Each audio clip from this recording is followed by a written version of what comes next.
Welcome back, friends, to That Impact Show. I'm your host, Shar Moore, the show where I'm absolutely honoured to talk to people around the world creating a positive impact. And today's guest is no different.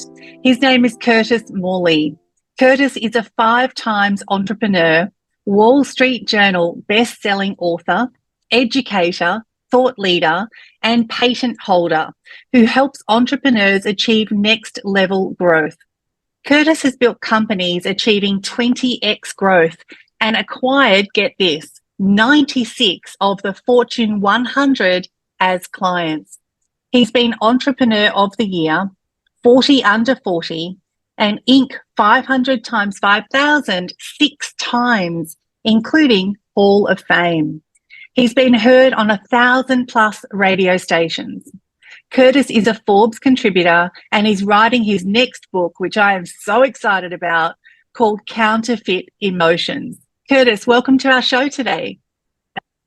Thank you so much for having me on. I am so excited. Since we spoke a few weeks ago about your next book, I resonated with what you were saying so much, and I definitely want to dive into that. But before we get into that, let us know a little bit about, you've had an exceptional journey. I kind of want to share with our friends today, how did you get started and what's your driving force to keep going? You've achieved some exceptional things that most of us could dream of. What's been the driving force? Take us back to where it all started. The start was, on the entrepreneurial journey, the start was when I was a little kid. And this was back before everything was on demand. And every Saturday morning, we'd wake up early. We'd get the biggest bowl we could find, fill it with the most sugary cold cereal we could find, and then turn on the cartoons and watch cartoons for hours while we ate our cold cereal. And this one particular Saturday morning, I usually would turn it off directly after the cartoons were over, but this one particular Saturday, the bowl I had gotten, it wasn't just a bowl, it was like a mixing bowl. It was, and I filled the entire thing with peanut butter Captain Crunch and was just chowing that thing, but I still had a bunch left. And the show that came on after cartoons was called the Saturday Morning CBS Special, the CBS Special on Saturday morning. And this particular show talked about a 15-year-old boy in California who started the very first snow shack. So he started Snow Shack and started to franchise them across California. And they said on the show that he was at the time worth $500,000. And this is back in the 80s when money was worth something. when $500,000 was a significant amount of money, and they said this 15-year-old boy was he was worth $500,000 because of this secret word they kept saying over and over and over again. And after the show was over, I ran to my mom. I said, Mom, what does this word mean? And she said, what word? And I said, entrepreneur. What's an entrepreneur? And she said, well, that's what your dad is. And my mind just exploded. I was just like, my dad's an entrepreneur. I was so excited. And so that was the day. That was the day I decided that's what I'm going to be when I grow up. And your dad became your superhero in a moment. In a moment, yeah. So are we rich? and we lived in the teeniest little town in the southern part of Utah. And it was, and my dad owned the only grocery store in town. And so we weren't rich, but I was so excited that my dad was an entrepreneur and for the possibility of what an entrepreneur could be, that I made that my goal. And I love that. 5 companies later, here we are. So, oh my goodness. And it's sometimes just that absolute moment where you didn't finish your cereal, you weren't meant to get up. There was someone saying you need to sit here a little longer because you need to hear this next thing. And that moment, Curtis, I want to talk about that moment because I call it like this full body yes, this visceral response. Every cell of your body is just a light and dancing the dance, right? And it's something you Yes. can't ignore. It's something you don't want to ignore. It kind of consumes you. And it's like this BFO, right? This blinding flash of the obvious. It's like, oh my gosh, of course. And I have those moments. For me, they come at 3 a.m, which is not the best time when I should be asleep. And my husband of 30 years, he's so used to it now. He's like, lights are on. Okay, I'm up. Download. Tell me what's going on. And, we're putting together this incredible, we're calling it the modern version of a compilation book, right? It's a gorgeous coffee table book with 100 leaders. And it's one of those products that woke me up. And it was just so obvious to me that I needed to showcase people that were forward thinkers, that were here to really change the world. It just made so much sense. And so when you went from that moment, and obviously there's a lot in between, take us to the moment where you first started your first business, all the things that we don't often share on, Facebook, right? We always go, oh, things are wonderful, clients are just flying into my life. Well, no, that's not reality. But take us through the moments and the emotions around that first business. Yeah, and actually, that's why I wrote my first book, The Entrepreneur's Paradox. I need to get a copy of that. We'll get you one. That's exactly why I wrote my first book, is because I made every mistake possible. And that's not hyperbole. That I truly made every mistake possible. Some of the mistakes I made 2 and 3 times just to make sure I got it. just to verify I knew that mistake intimately. Done that. That's right. That doesn't work. Oh yeah, that's right. Yeah. And that's why I wrote this book, is because I wanted to save people the pain of that 26-year-old Curtis went through when he was starting his first real company, because I made mistake after mistake after mistake, and I was truly caught in the entrepreneur's paradox.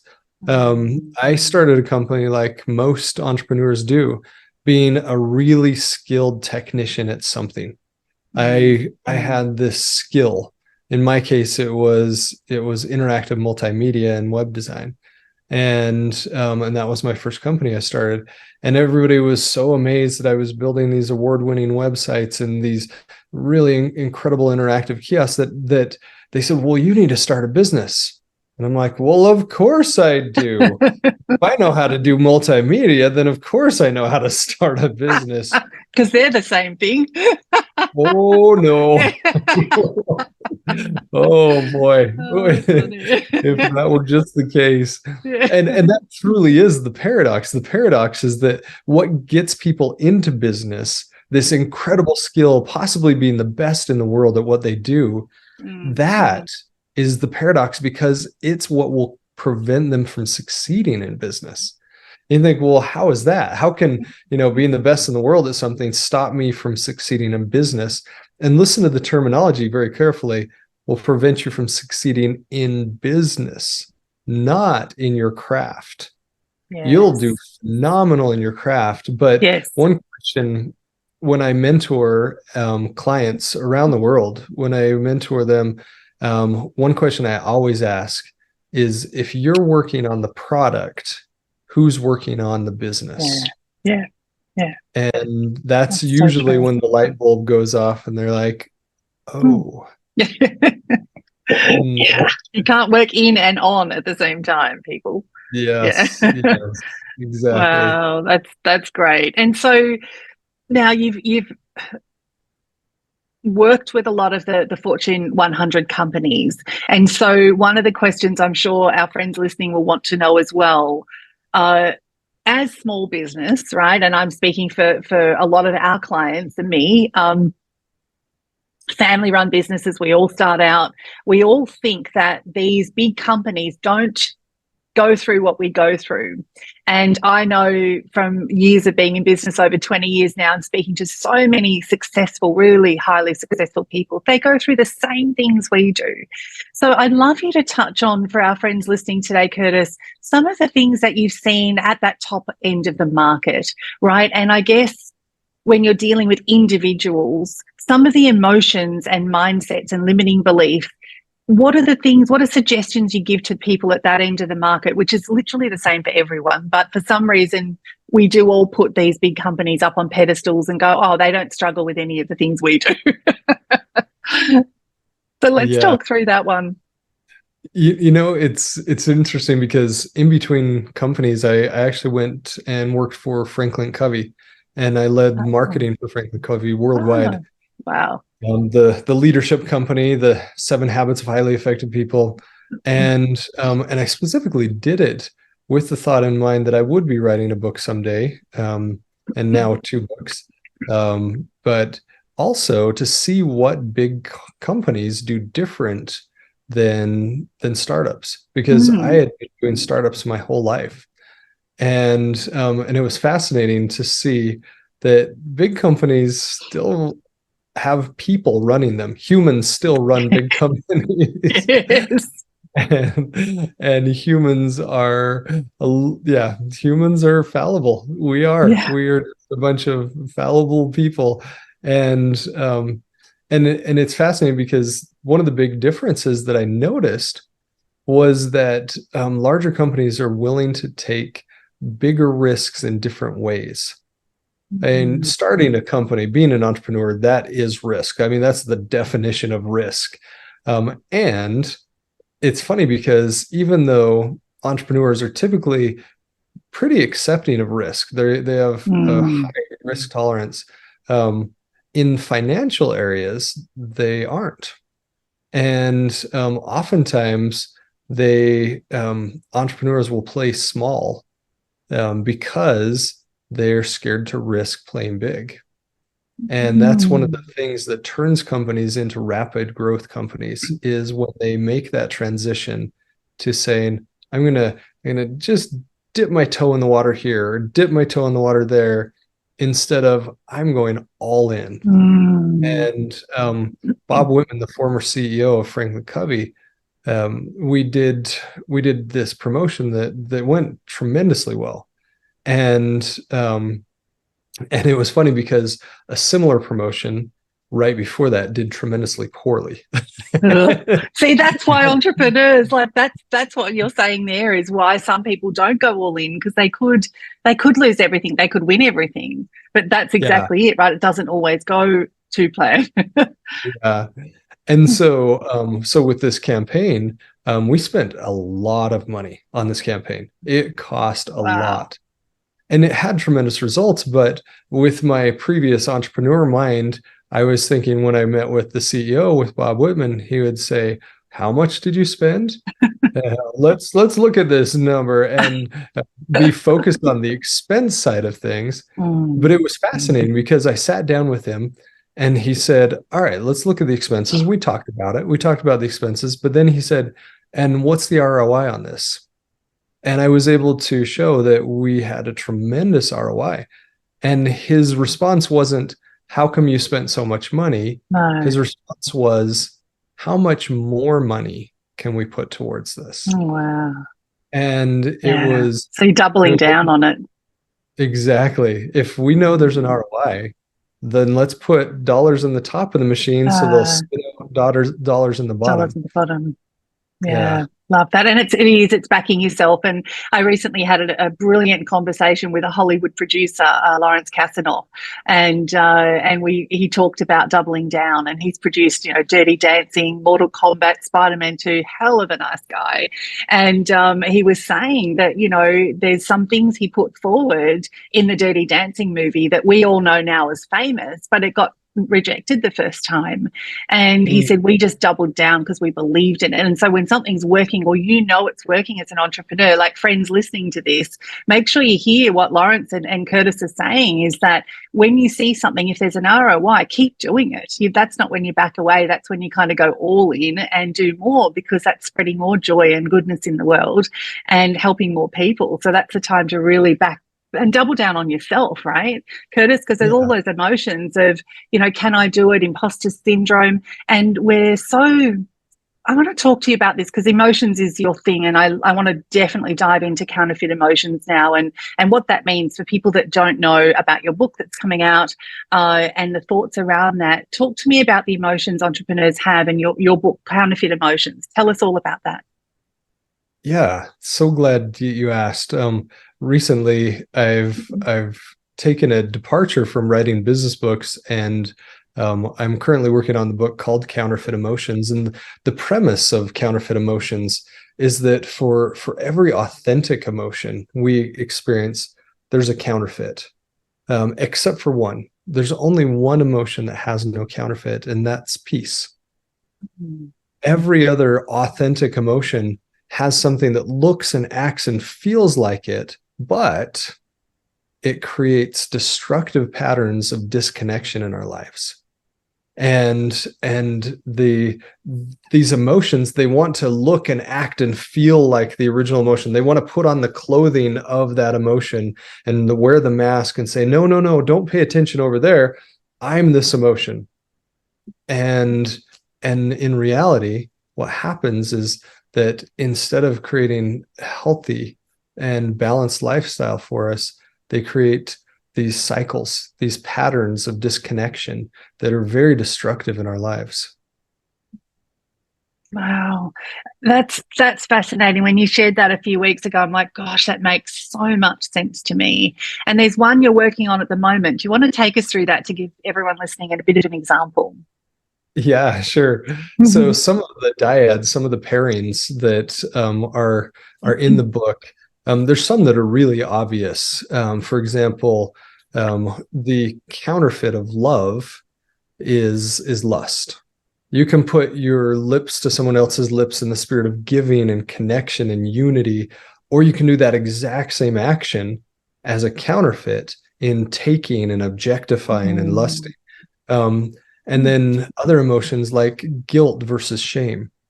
And in today's world, guilt is getting a bad rap. Guilt is being just totally vilified out in the world today. But it turns out guilt is actually a beautiful, healthy, important emotion. If you think about, there's only 4 personality types that can't feel guilt.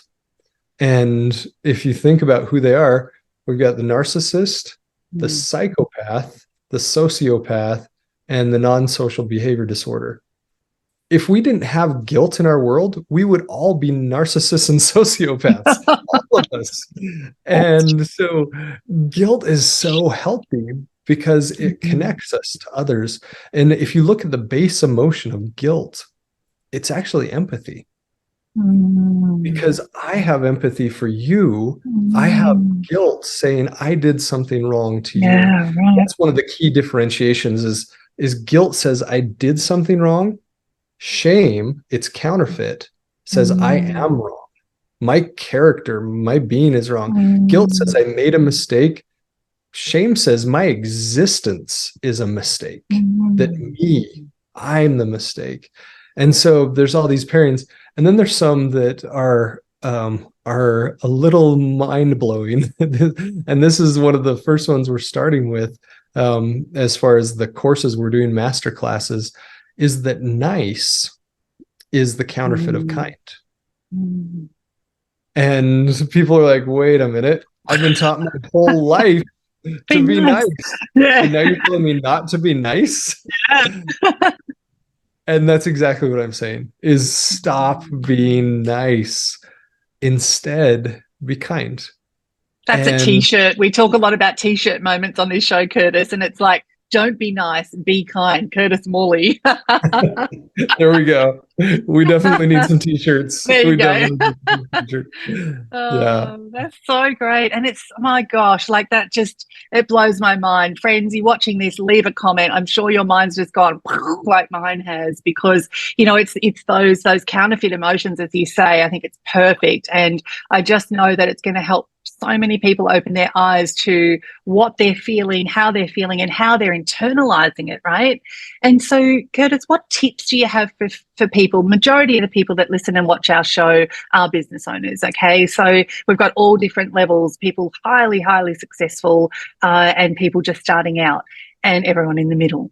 And so what tips would you have for people that are on this entrepreneurial journey? You know, we all know the world got picked up and shaken the last few years, and all the pieces are starting to fall back down. And sometimes we don't want to pick up some things that we had before, right? We want to leave them behind, and we've grown, and the world's different, but there's still a lot of emotions that I don't think have landed. People are still trying to find out what their new normal is. What advice would you have to people watching today that are going through that? Yeah, I'm so glad you asked that, because we did go through a world-shaking event, a pandemic. And in the pandemic, we were told to close our doors. We were told to stop going into the office, stop going to school, stop going to church. We were told to hide our smiles. And we were told, don't even show the expressions that connect us as humans.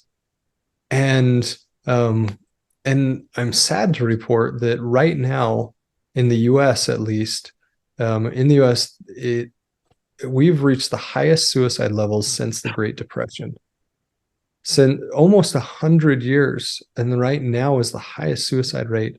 And so the number one message I would share with entrepreneurs is that there's hope. There is hope. And understanding what's going on here. We've been told, stop feeling, stop connecting, understanding what's here in our hearts. That's the place we need to start. And recognizing that with our employees, recognizing that with our friends and our family, is we've been able to disconnect. And that's actually the first criteria. There's 4 criteria to understand if an emotion is authentic or counterfeit. And the first criteria is connection.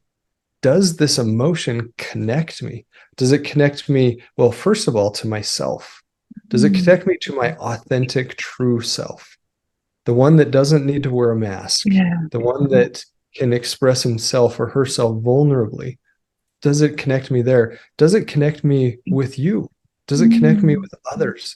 Does it connect me with God? And most of all, does it connect me with the truth?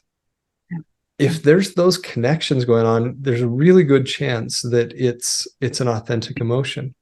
If it disconnects, it's just like guilt. Guilt, if I did something wrong to you, guilt would say, go directly to you, connect with you, feel your pain, and the pain that I actually caused you, feel that, connect with that. Whereas shame says, no, hide. Go to the basement and just sit there and blame and don't take accountability for your actions. And there was a brilliant study done in Sweden that looked at the difference between shame and guilt, and there was a direct correlation with shame and suicidal ideation, addiction, sexual promiscuity. I mean, you go down the list, and shame was directly correlated with each of them. But here's the brilliant side that other studies didn't get to, is that they did the same thing for guilt. And they looked at what was the correlation. There was an inverse correlation with guilt. It turns out guilt is the way out of suicidal ideation. Guilt is the way out of addiction. Guilt is the way out of all these destructive habits in our life. And people don't understand that. So just recognizing, that connection factor, that's our first criteria. The second is the direction. Where does this emotion take me? If you look at all of the authentic emotions, and it plays out true across the board, all of the authentic emotions take me either forward, upward, or they bring me together. The counterfeit emotions, fascinatingly enough, all they do, the only direction they take you is back to that original emotion, back to that counterfeit. So, like you look at some of the other pairings, like surrender. Surrender is a beautiful emotion. It's actually a meta emotion that flows through so many other emotions. Its counterfeit is resignation. Surrender says, I'm going to do my best and let the consequences. Will be. Yeah, do my best and give God the rest. Resignation says, It's not worth it. I'm not even going to try. I'm going to quit. Yeah. Yeah. Yeah. And Wow. but it feels and acts and looks like that. But Wow. you notice the direction. Different. All of the counterfeits, they have to have more of themselves to even survive. And one of the most critical of these pairings is pain and misery. And Shar, I did not understand that for most of my life. I did not understand the importance and the beauty of pain. And misery is its counterfeit. I always thought that pain and joy couldn't exist in the same space. There was a clear dividing line that said I either have pain or I have joy and peace and love. But I don't have both at the same time. It's one or the other. And what I didn't realize is I was buying into the counterfeit. The counterfeit for pain is misery. Pain is inevitable. Pain has to happen. Yeah. Pain is something that nobody gets out of this life without experiencing. And there's a purpose for pain. Misery, on the other hand, is what we do ourselves. Pain is inevitable. Misery is optional. And misery is based in blame and shame. And that smothers the pain, almost like this black tar that hardens around the pain because of all the authentic emotions. There's two of them that are not meant to be held. They're meant to be felt. They're not meant to be held. One is guilt and the other is pain. And if we can let those emotions wash through us, that's what's supposed to happen. Is the only way through pain is through pain. Yeah. You can't go around, you can't go under, over. You have to go through it. And misery wants to trap it. Misery wants to trap that pain so we don't actually go through it. We just let it fester. And most of my life, I bought into the lie, the counterfeiting of misery. Yeah. That I think everyone has. Everyone has. Isn't that right? true? Yeah, society. It's how it's been spoken of, and I can see this book being another Wall Street Journal bestseller. It's just got. I can't wait till it comes out. I know that it's going to already with our conversations. It's made me think about things differently. And if we have kind of a guidebook of these counterfeit emotions, and we really understand what they look like, then we can look in the mirror and go, well, hang on a minute. That's actually not the emotion. Oh my gosh, like it's just well done. Oh, thank you. I think this is going to help so many people. And, our goal on this show is to impact 1 million lives. And interestingly enough, when we're putting this big coffee table book together, we've got about 30 people that we've selected so far. And a lot of them are going all different stages of life and business. And we just had our call this morning with everyone as we're working on this project. And, just hearing their conversations and what's happening out there in the real world, boundaries they're pushing, emotions they're feeling. And I feel like when, your book comes out, it's going to help so many people in my world as well. But it's really going to tap into the things. And I guess I want to say bust the myth. Right, the myth out there that media and society plays around certain feelings. And as leaders, Curtis, this is the big thing for me. The leaders we're gathering for our book, I want to bust the myth of what society's been saying and doing, right? And your book is going to help that. But leaders need to know it's okay and it's actually necessary for us to live an impactful life, to feel the emotions we're meant to feel. But as you say, you're not meant to hold them. You're meant to feel them and let them flow through you and, okay, move on to the next thing. It's part of lifing, right? We have to have these human experiences to life properly. And we can't shut them out, block them out, dismiss them, ignore them. They will keep coming and saying, well, I'm still here. Deal with me. I'm not going anywhere until you do. And it's like that naughty 2-year-old child. They will get your attention. And I think these emotions you're dealing with, right, the counterfeit ones, they will keep screaming and pulling at your shirt or your blouse, whatever, until you pay attention to them. So I'm so grateful you're writing this book and you're the one to bring it to the world, because you are definitely the right person. I could talk to you all day and every day, but I would love to ask you something I think will help our friends listening today is, if you could tell your 20-year-old self one thing, what would you tell him? Hmm. Oh, that's such a good question. That's such a good question. Um, the thing I think I would sit down and chat with the 20-year-old Curtis about is surrender. Yeah. Is is being able to let go. I Most of my life I was auditioning for the lead role in my own movie. And what I found out was that I actually get to play a supporting role in a much bigger picture. Mm, And wow. and that life life has a plan for each one of us. And yeah, drive and work Surrender. hard and do all of those things, but let go of fear, surrender the fear, surrender the worry, surrender to the higher power and say, you know what? I trust you. I believe in you. And that it will work out. And it's amazing because as I coach entrepreneurs, as I coach them on a daily basis, it's amazing because if you just apply principles to the business and to the person, then it works. It just works. We don't have to, 100 years ago, you had to know a Rockefeller if you wanted to succeed in business, and that was just it. Now there's so much information, and the entrepreneurial machine has been tested so many times that it's just a matter of applying these incredible business principles to the business, and then just watch it work and truly surrender that, without letting go of that indefatigable drive. Again, Yeah.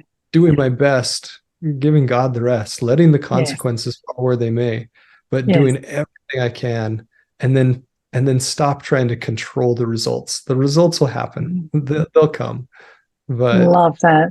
I love that so much. Thank you, excuse me, so much for that, because that surrender piece that is so, so, so important. And it's a lesson for all of us. So, very wise words. And I'm really grateful that that box of cereal was as big as it was and you couldn't finish the bowl and you got to hear that one word of entrepreneur, because we wouldn't be here talking. And the difference you make in the world is truly impactful. So, thank you so much for being on our show today, Curtis. We really appreciate it. thank you.